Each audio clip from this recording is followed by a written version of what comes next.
Chapter 12. Murder.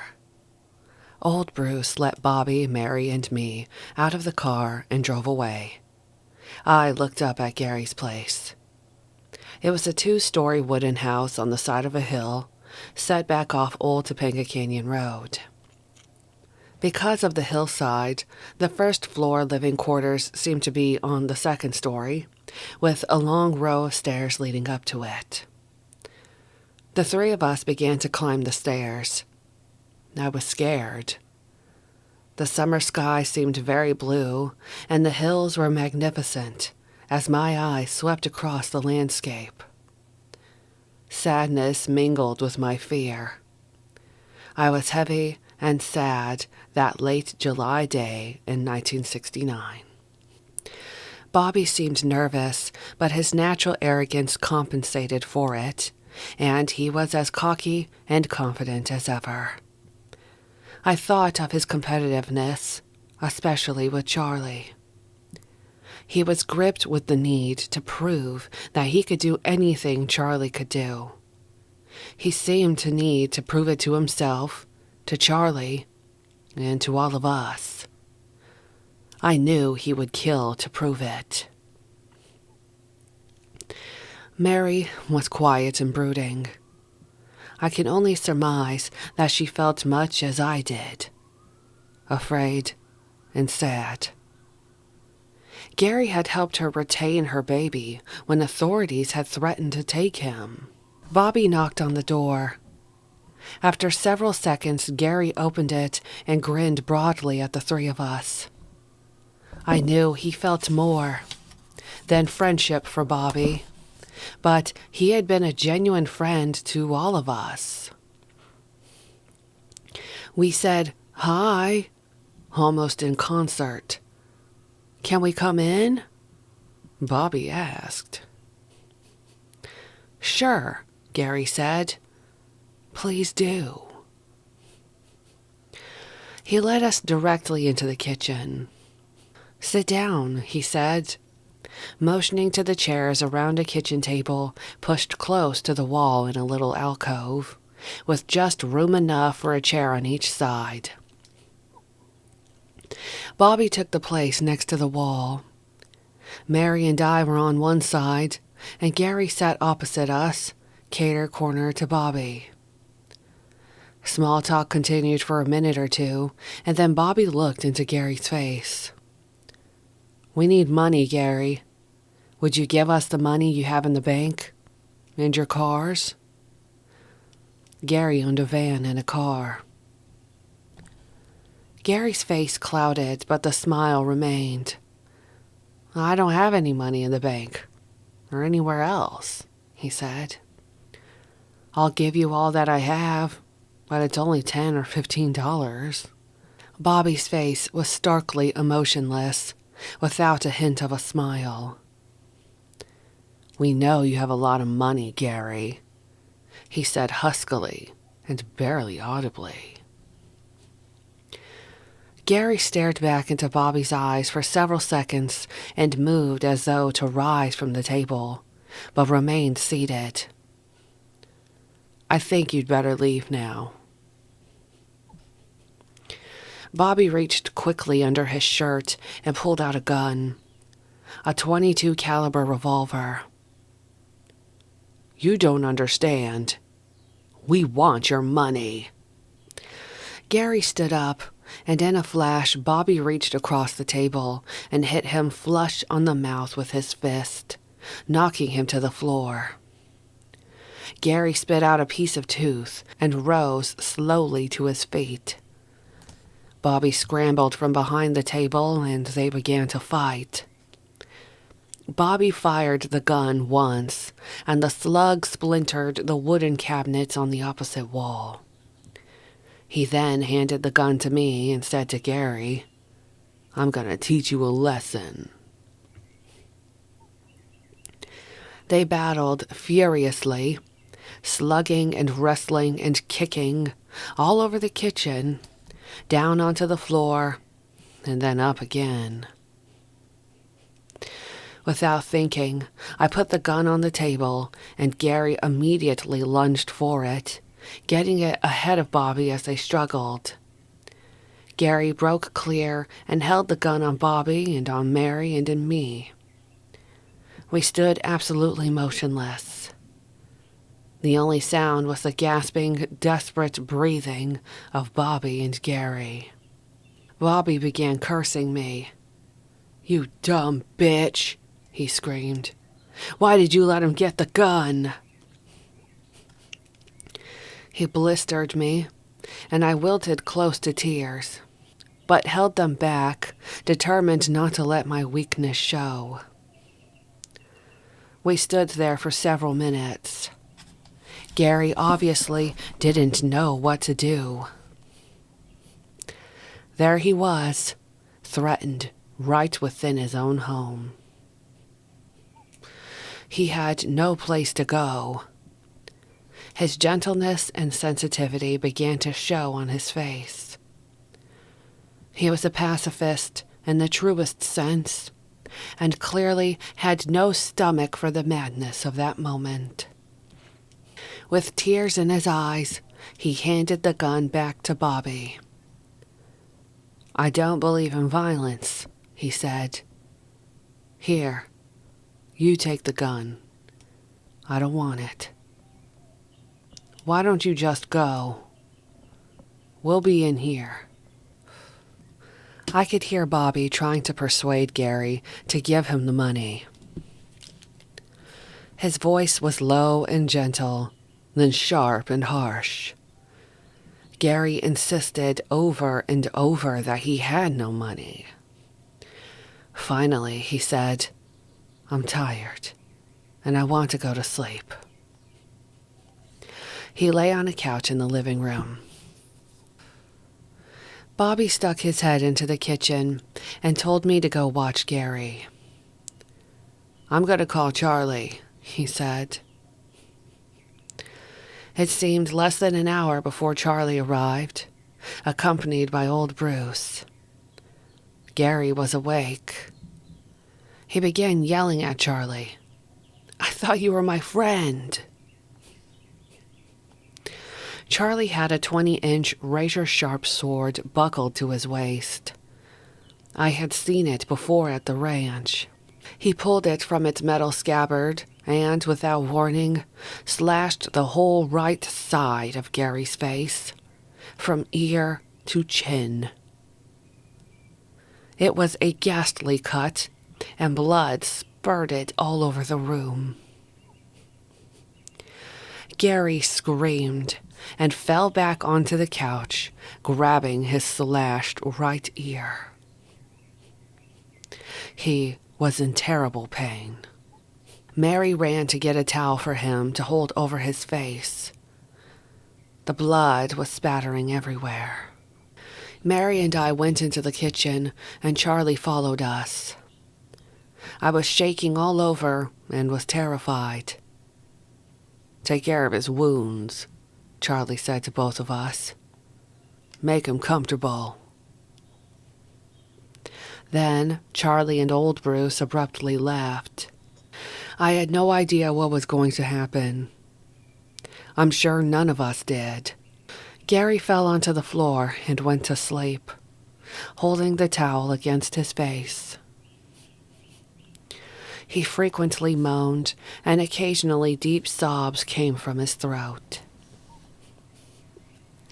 Throughout that night, Bobby, Mary, and I took speed. One of us always kept close to Gary, while the other two talked and dozed and listened to the radio. Late in the morning the next day, I walked to the Topanga Canyon Shopping Center to get supplies. I was in a stupor and hardly remembered going and coming. I walked into some friends from the canyon, I remember, and they all said I looked terrible. Fortunately, they couldn't see inside me. I bought food, bandages, hydrogen peroxide, and dental floss. We had decided to try to sew up Gary's face and ear with dental floss, although this never materialized. Back at the house, Mary tended to Gary's wounds, trying to clean them, but infection had already set in. I prepared chicken and rice soup for him and spoon-fed it to him on the floor. "Don't talk now," I said. "Just eat this so you'll get better." I continued feeding him.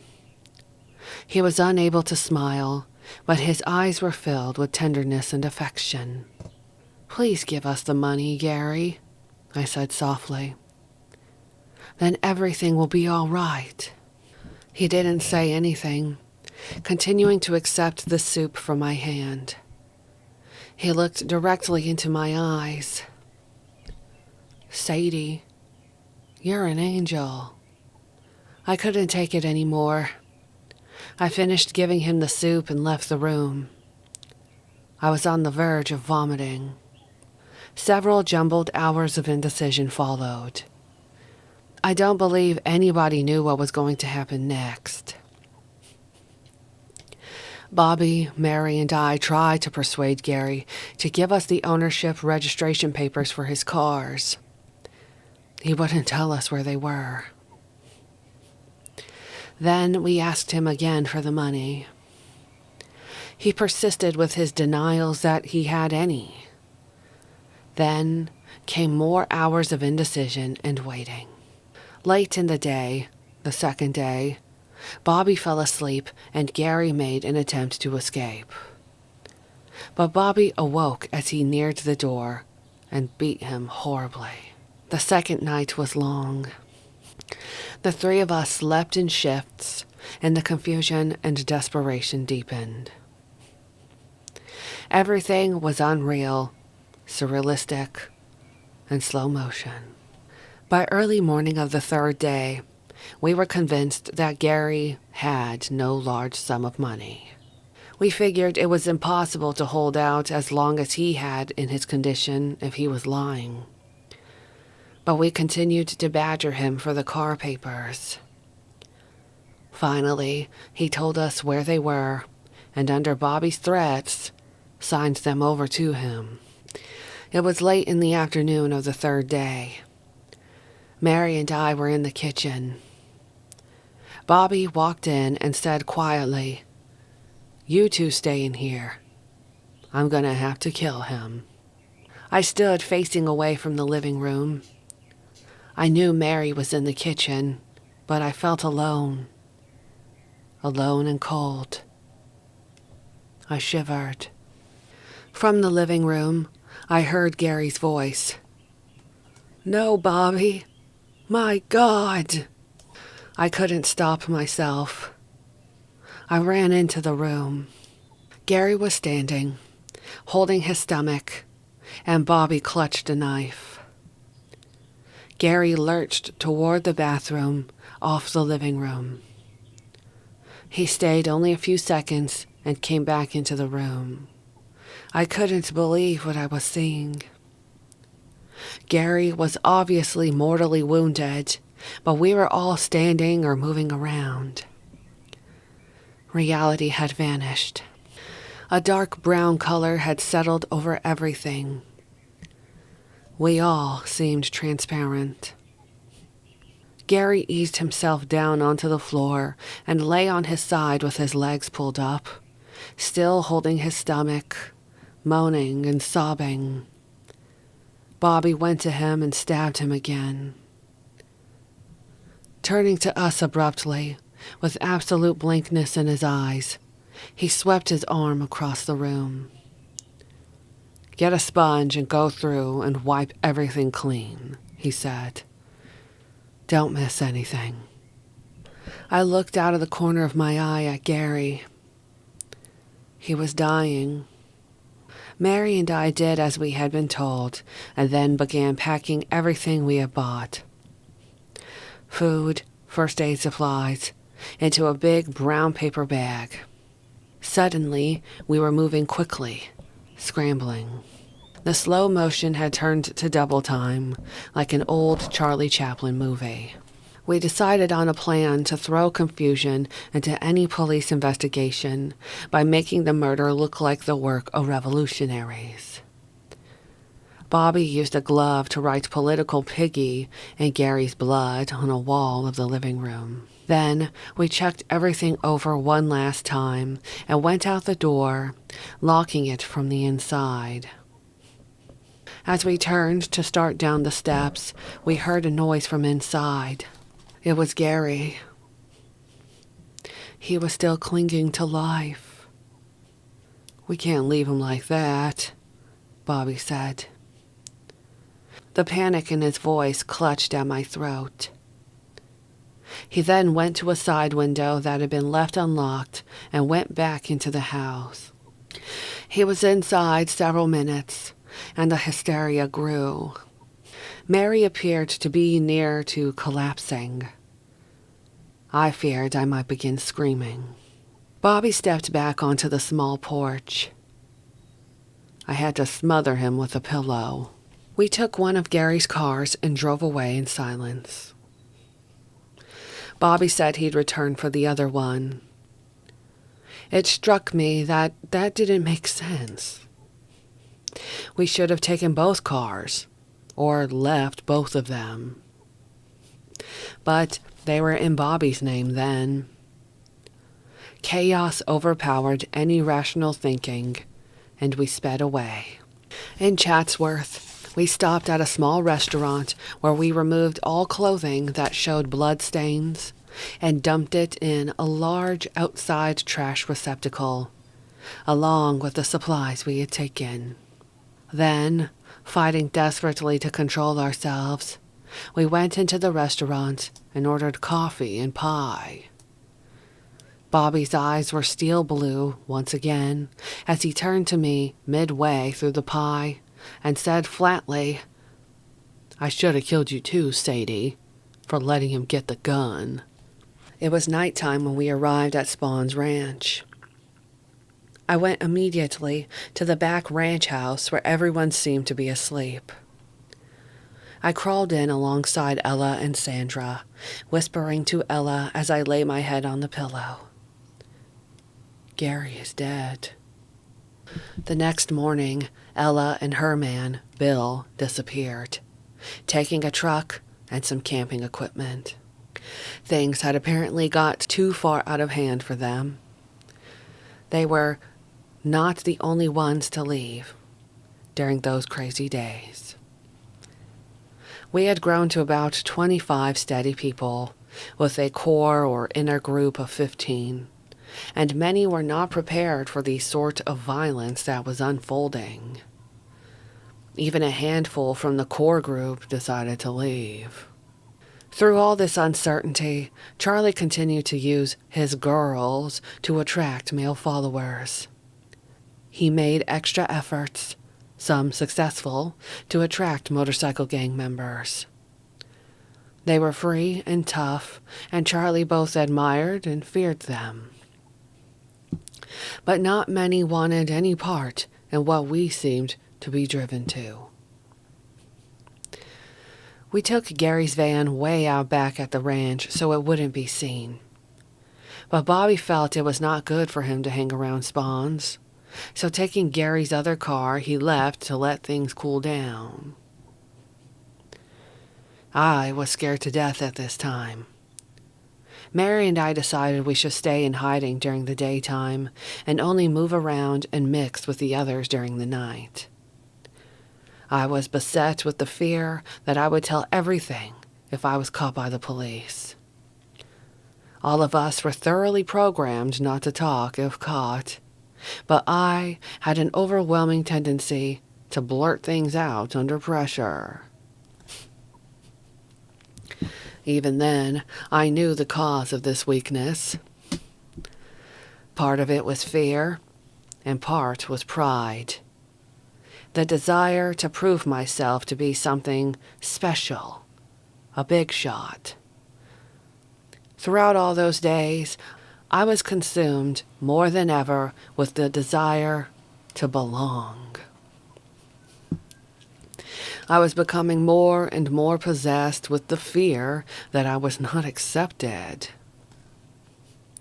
In fact, however, it seemed that the others saw me as strong and tough. When the others were practicing with the guns we were acquiring, for instance, Charlie said I didn't need to practice. "You're strong enough to take care of yourself," he said. Despite my huge fears and weaknesses, I was being perceived as strong because of a power within me that was not mine. Charlie recognized this power, and even though I was sure he didn't really like me, he admired this strength because it was just like his. Over and over he told me, "You have power, Sadie. You're strong, tough. You're a leader. You know what to do." But he only told me this when we were alone. In front of others, he degraded me. I know now that his motive was to lift the other girls up by putting me, a strong one, down. He played yo-yo with all of us. During this period of chaos and confusion, especially after Gary's death, we underwent hours and hours, nights and nights of lecturing and indoctrination by Charlie. He was more intense than I had ever seen him. "Helter Skelter is coming down faster and faster." The veins stood out on his neck as he declared this time after time. "We must survive. We have to kill or be killed." And he spoke repeatedly about the need to escape to the desert. Those people out there in the world, they're so busy running for the almighty dollar, they don't have time to just sit and be with themselves to get in tune with the one. They are like robots programmed to work those 8 hours a day, all caught up in their little worlds, like living in little boxes, waiting to die. Every one of them racing along those freeways to their doom. Even if they could stop and take a look at themselves, they wouldn't be able to accept what they see because of the guilt they carry around. They eat cows and animals and tear down trees and all the things this planet gives us and don't put nothing back into it. Selfish and greedy robots. With their bombs, they think they're going to blow it up one day. Not as long as I'm around. They'll never blow it up. They'll never blow it up. He stopped and then broke into one of his songs, and we picked up the chant with him. "Garbage dump, my garbage dump. The world is my garbage dump. The world is my garbage dump. Garbage dump, oh garbage dump." That sums it up in one big lump. You could feed the world with my garbage dump. You could feed the world with my garbage dump. That sums it up in one big lump. We all laughed and passed joints around. That seemed to be the only way we could get a handle on what Charlie was telling us. But before our attention wandered, he took the floor once again and pressed on with his monologue. Guilt. Look at guilt. What is guilt anyway? It is just something mommy and daddy put you in to control you, to do what they wanted you to do. If you didn't do what they said, you felt guilty about it. Well, listen. I've told you this over and over right from the beginning. There's no such thing as guilt. You don't gotta do what mommy and daddy say to do anymore. You are your own person, and you just do what you want to do. Do what you do and don't think about it. There is no guilt, he shouted. Guilt is all in your head. It is an illusion. It isn't real. He shouted it. Everything you see is an illusion, a figment of your imagination. You create the world you live in. You are what you see. Get outside yourself and look back at yourself, and you will see that even you are an illusion. There is only one, and we are all part of that one. I watched Charlie carefully. We all did, hanging on his every word. But does it make sense? I asked myself, taking a toke on a joint. Sometimes it doesn't seem to make sense. But then I laughed. Charlie had the answer for that, too. He was forever saying, no sense makes sense. On August 6th, a couple of days after Bobby had left, we received word that he had been arrested and was in the Los Angeles County Jail. His knife had been found in the trunk of Gary's car that he was driving. Instantly, the atmosphere at Spawn's tightened even more. We figured that it would be only hours before the police came down on us. But, additionally, we were all affected by Charlie's obsession with getting Bobby out of jail.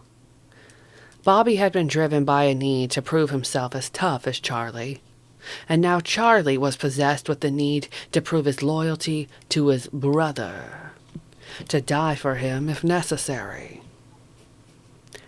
He's our brother, Charlie almost shouted to a small gathering of the core group. Our enemy has him in his territory, and we have to get him out. I had never seen him more determined. His eyes seemed to burn. I, meanwhile, sensed doom. I felt a great cloud, a huge gray blanket, beginning to fall over me. But Charlie's loyalty touched a similar spark in me, and I forced myself to join in the round-the-clock sessions to find a way to free Bobby. Out of all the confusion and the mass of words, the constant use of drugs, came a vague sort of scheme to try to convince the police that Bobby could not have done the Hinman killing. It was a plan for copycat murders that would have made the police believe they had the wrong man in jail, since similar revolutionary killings were still taking place while Bobby was behind bars. In our crazed condition, we convinced ourselves that the police would be forced to release our brother, and we would all meet in the desert to begin new lives free from the world and its problems. Vincent Bugliosi, the prosecutor, later totally rejected this theory and remained convinced that the Manson family had had a wild and massive plot to bring about Armageddon and flee to the bottomless pit in the desert from where Charles Manson, sometimes thought of as Jesus Christ, would one day be summoned to lead the world. It is entirely possible that some in our group, perhaps including Charlie himself, had, in our satanic state, slipped into such ideas.